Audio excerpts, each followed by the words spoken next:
Okay, so I was asked to make a whole deck breakdown for the current list of Zorark, Terapagos, Clefairy, otherwise called PP Up Box, PP Box. That's the silly name. We really just like to call it based on the three main monsters, three main guys of the list: Zorark, Terapagos, Clefairy. So we will get into the deck breakdown here. Of course, starting with our ends engine, pretty much. Three copies of Zorark. There are some proxies in the list.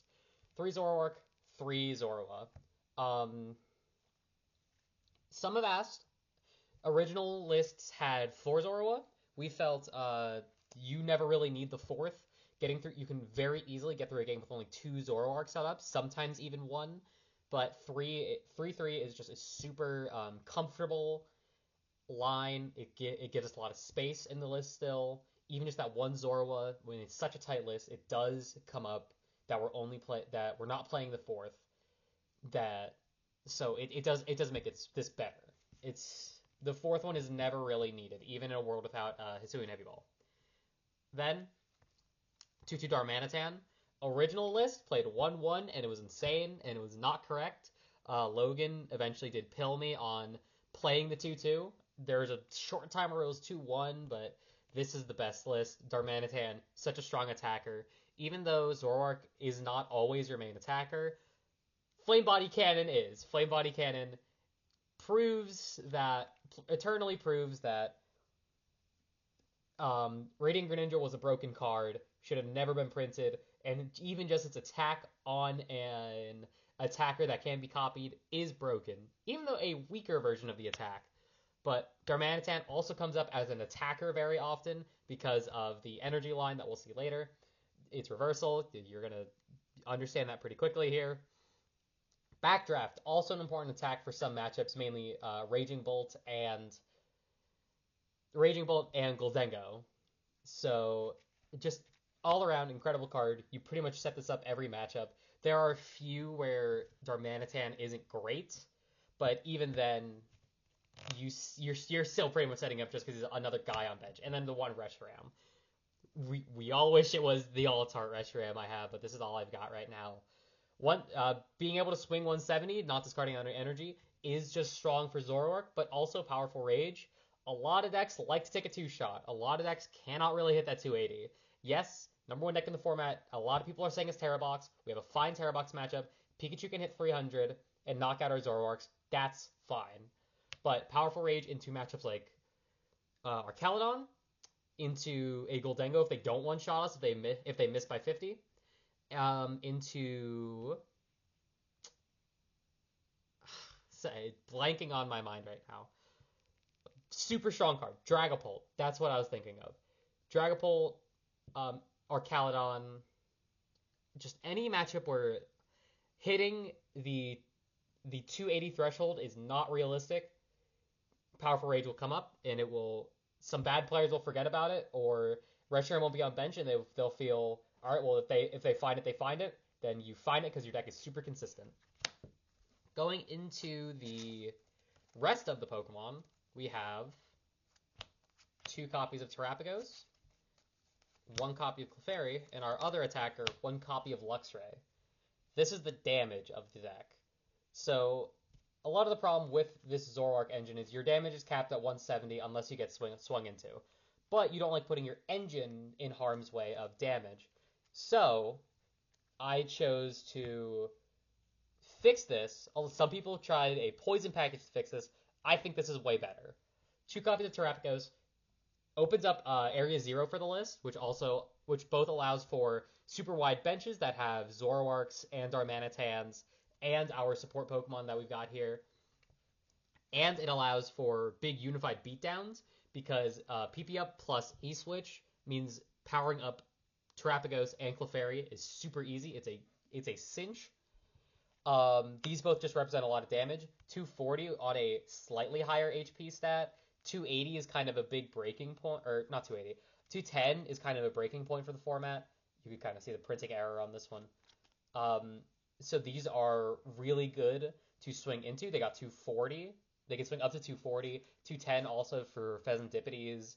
180 for guys like the Muse that Terapagos will put down.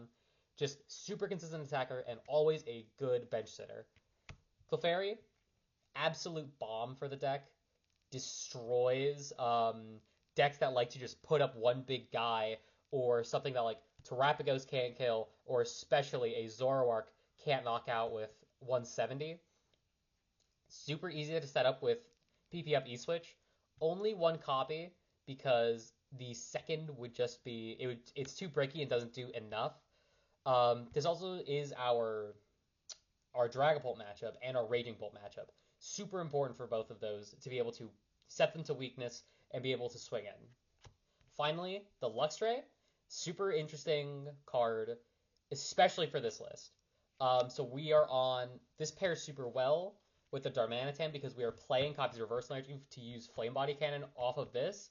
So also being able to use the Luxray, being able to go behind, put him down into a matchup, especially like Terrabox, where Wild Charge hits Water Ponds for weakness, or Wellsprings, to be able to go hit in for 360, take 2, then they cannot ignore the Luxray, or else if they ignore Luxray, it goes back up.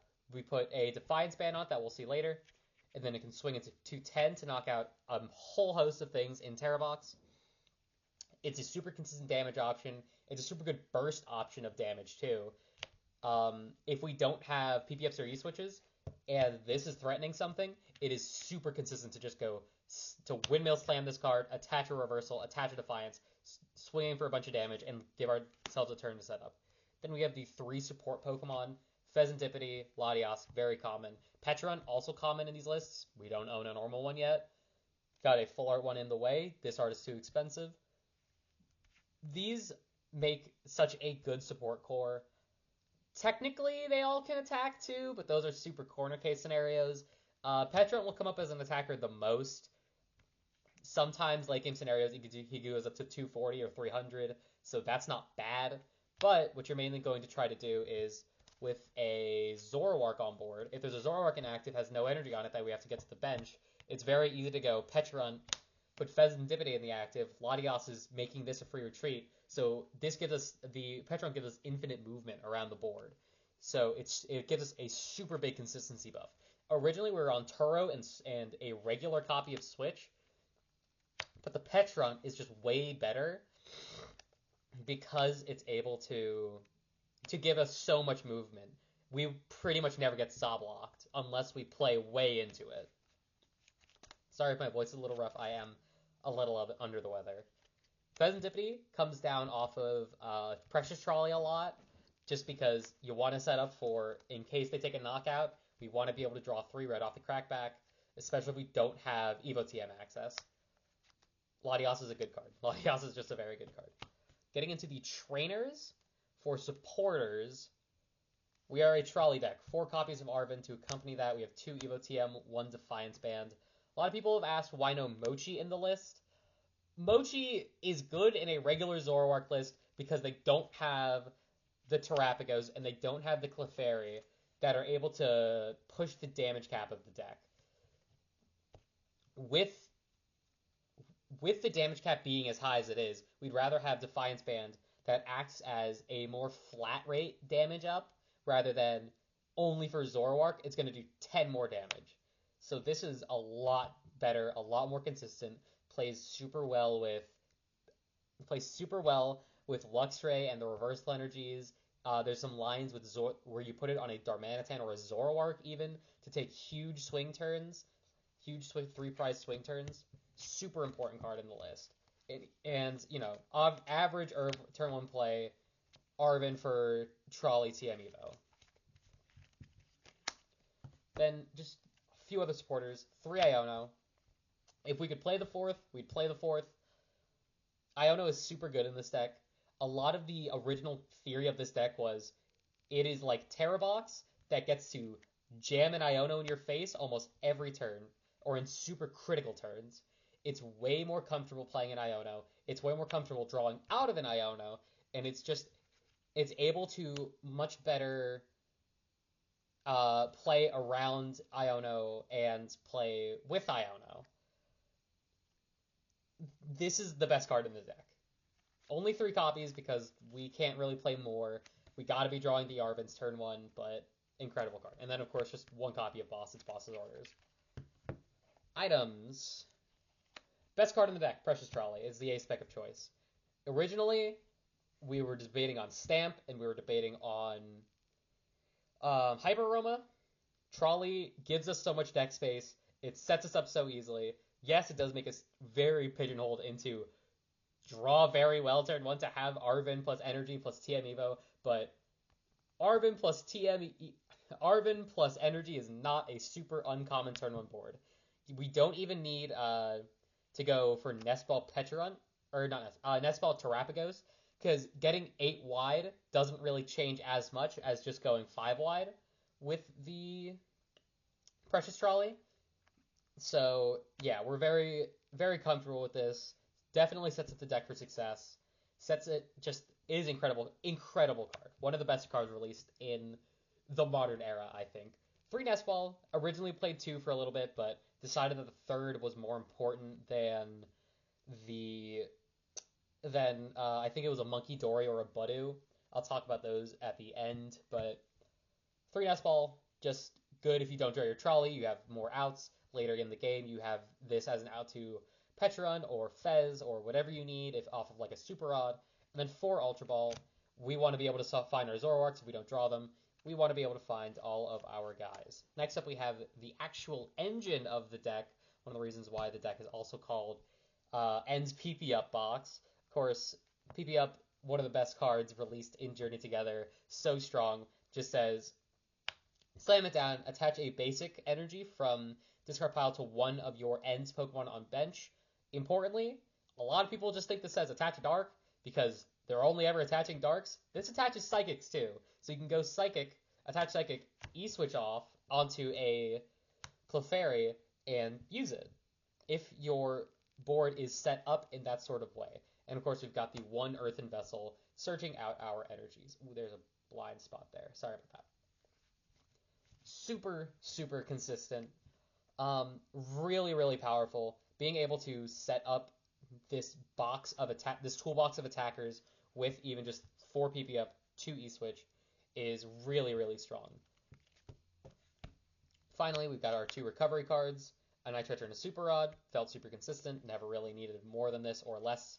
They're both just really good cards. And then just 2 Counter Catcher.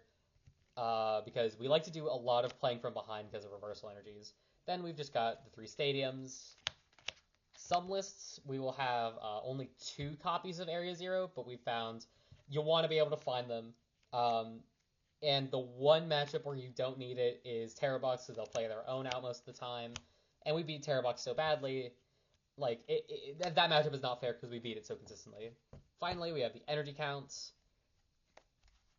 We have 5 Darkness Energy, 2 Psychic Energy, 2 Reversal Energy. Don't really need more than this. We have debated 6 if one of the Psychics should become a Dark Energy, but I found, and it was agreed, that 2 Psychic with 1 Clefairy is optimal. It gives us the most ways to be able to attack with the Clefairy. We don't want to be completely out of it if we prize 1 Psychic or the 1 Clefairy. If we prize the 1 Clefairy, that sucks, but we still have the Terapagos to attack with it, and since it's 2 colorless on the attack cost, it can use any of these. Reversal Energy is the best card in the deck. There's like 10 best cards in the deck in this list, but Reversal Energy, when paired with Darm and Luxray, make for a bunch of important game states. This card is broken, and I really wish it got to see more play in more lists. That's the list. So a lot of this list's power obviously is coming from its engine. The 3 Zorarks make for the most resilient engine in the game, which is trade. Obviously this is why Gardevoir last format was played so much. We had the discard draw 2 engine, we had refinement, but now we don't have refinement. But these are 280 HP trade is so important in the current format because we have decks like Stamp Dragapult running around that will try and stamp you down, and it's going to be Terapagos that way. But we can really be fine into that, being able to discard and draw 2 so consistently. We have so much fodder in the deck for trade that, and so many of these cards are fine to be discarded. You like to discard your energies. It's kind of like Gardevoir. You'll have extra ball search in the hand that just can get removed, that you don't really need in late game scenarios. So there's a bunch of trade fodder in this deck, and being able to play this off after an Iono too, and by not being a search engine like Noctowl, makes it so strong. This deck's other strength is its variability. This deck is extremely malleable. Look at the amount of attackers we have here. By playing all of these different attackers, we have a bunch of varied options for matchups. Sorry, let me just get these all laid out here. We have the Zorark package, which the Darmanitan fits both into the reversal package and the Zorark package. Night Joker is an incredible attack. It is super good. It is costly in that you copy Flame Body Cannons so often, but when you're able to get it set up turn 2, if you're able to snipe Hoot Hoot, or like Dreepy or Dreepy Duskull into some matchups, or even just setting up damage for a later game Terapagos or later game Luxray, it's so important. It does so much for the deck. And, Reshiram is just a good attacker. 170, not a terrible number. Does hit some of the smaller guys in the periphery of the format, but mostly here for the powerful rage, because some people just forget that you cannot swing into a Zorark very safely. Then, of course, there's the reversal axis of the deck. Luxray, I've talked about it at length already, but Luxray and Darmanitan pull so much heavy lifting with reversal. They engineer so many game states to be net positive for you, to be able to go, all right, you knocked out my Zorark that was just set up to Darmanitan, slam reversal energy, 90-90, and now you have to knock out the one prizer. And then, of course, there is the more like Area 0 axis of the deck, where we're playing these two. They're just damage bombs. This is a slightly higher HP, and with a lower damage cap, but not reliant on your opponent having a bench. Also importantly, does not have an ability. Ability, no ability, but can't really crack a cornerstone. This is a super good cornerstone answer. Only needing 7 bench in that matchup is fine, and being super easy to set up, it is very easy to just go Unified Beatdown, swing into a cornerstone. If they try and Farigiraf you, Zorark beats that. If they try to Milotic you, Clefairy beats that. Zorark does too, but Clefairy beats it better. This deck plays so many outs to so many different game states. If opponent has a bunch of Hoot Hoots down, or a bunch of small guys, Darmanitan, Zorark, this beats it. Bigger guys, Clefairy beats it, and a lot of them are Dragon types, so Fairy Zone kills them. Mid-range guys, you got the Pagos. For burst damage, we got the Luxray. I'm repeating myself a lot. It's because this deck is also super redundant. In this context, that means you have so much redundancy. You have so much ability to stay in the game until the last turn. I've seen games that were solely lost due to one sequencing error, but that is one conceit of this deck. It is hard. It's hard to sequence. There is a lot that's going on. Game states may have, you have 2 options for supporters in hand. You have to understand the resources in deck, in discard pile. You have to understand how you're going to be getting your attack off in any turn. Obviously, Pecharunt plus Latias makes that easier, but it is still super difficult to understand where am I getting my damage for this turn, what is the best attack for this turn. But with a good amount of practice, the deck will feel incredible. It has felt incredible in my hands since I picked it up from day one and made it. And the theory all made sense to me when I made it because it's my deck. But of course, I had Logan, Bees, and RG to help me out with the list. Some other options to consider for the deck. I've actually got them right here in my Guardy list, so let me just pull them out. Munkidori and Butter. So, we do not play these two cards. Some builds do. We have had older lists that played Munkidori or Budu or both. There sometimes will come up in the slot of Luxray, which has created a sort of triad of a format where we have to question which of these do we want to play. Luxray is super good into a high Terapagos format. Budu is good into Terapagos and into Dragapult. This is the best Pikachu answer, because if they go Pikachu, we can go, all right, Iono Budu. Then they can't really get a crackback knockout, so then we can swing in with anything else and take a knockout in return. Or we can force Pikachu to take out this Budu. Or, if there's a high Dragapult format, which this one is, Munkidori is good as a way to stop them from taking super big swing turns with Dragapults and Dusknoirs, and stop a lot of the insane turns. Also, sometimes it cracks Pika, and it fixes some damage numbers. But this is still super weak to Dragapult. Dragapult can still just knock us down, can just kill this if they get Gust. This gets knocked out by a Dusknoir, and also is just not very good into anything else. And these are two starters that you don't really want to see unless they're in their matchup.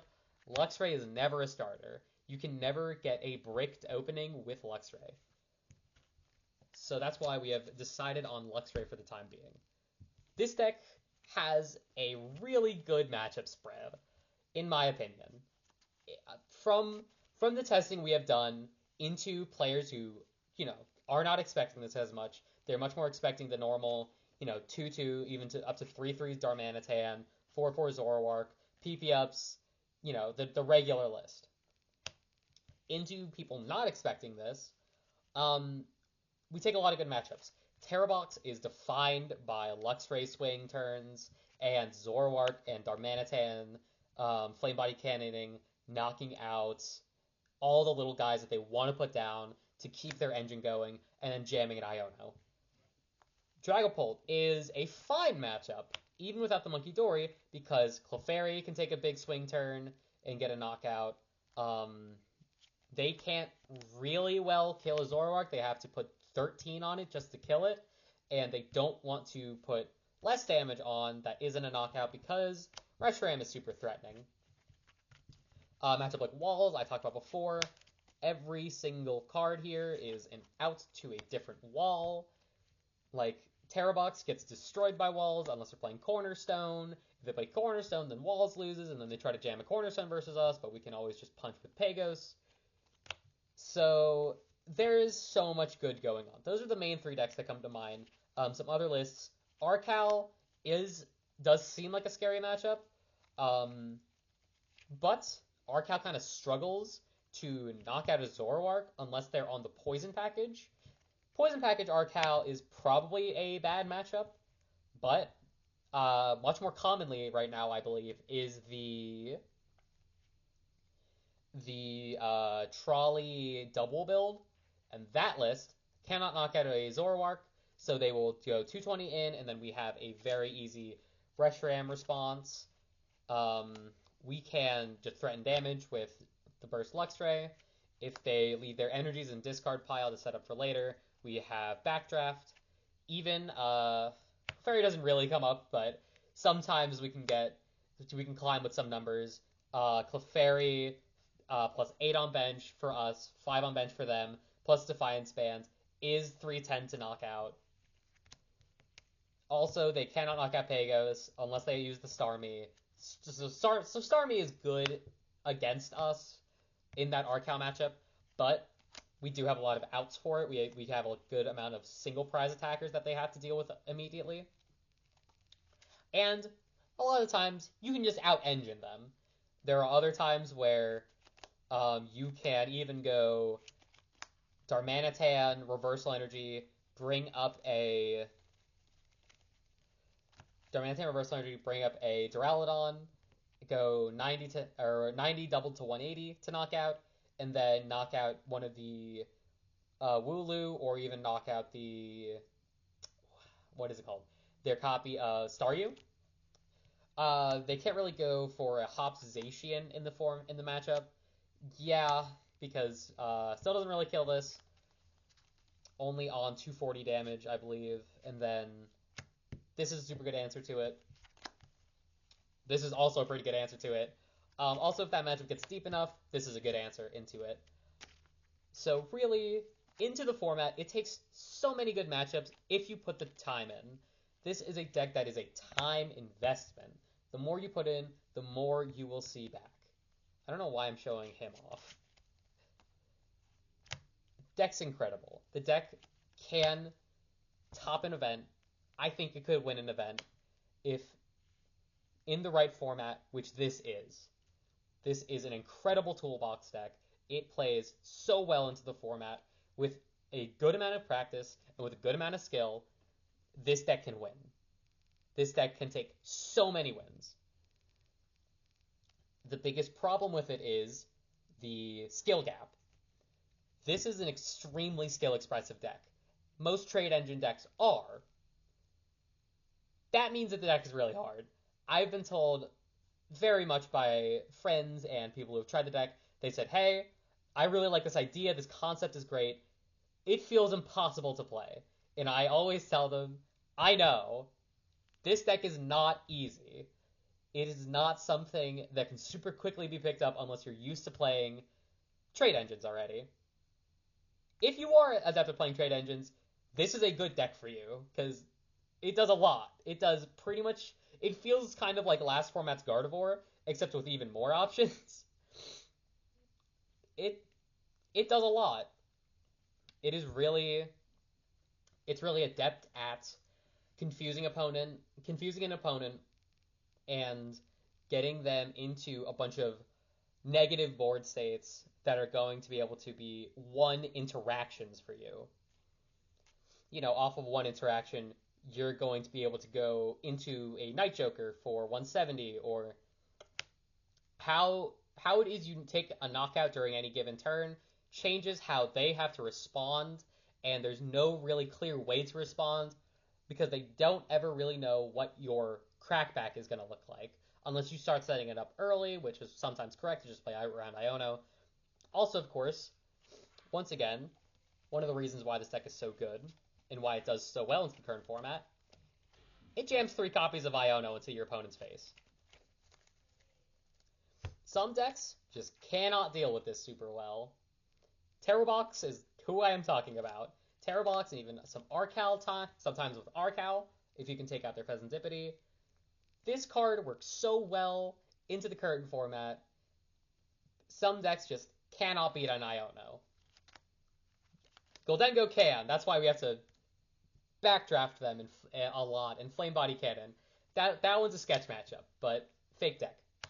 Anyway, that's my really long, comprehensive guide and deck breakdown, mostly deck breakdown of Zorark Clefairy. I can make a longer one, but I'll cut this here. It's one about 30 minutes. Thank you for listening to this. This was a deck I'm super passionate about.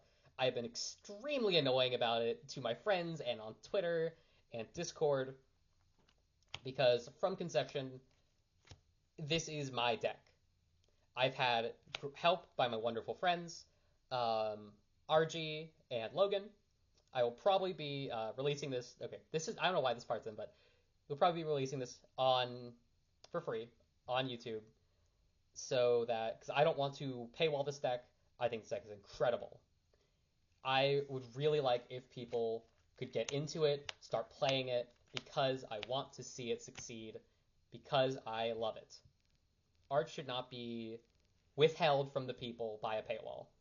Anyway, that's Zorark Clefairy. One of the best decks in the format, I believe, that is extremely slept on. Thank you for listening.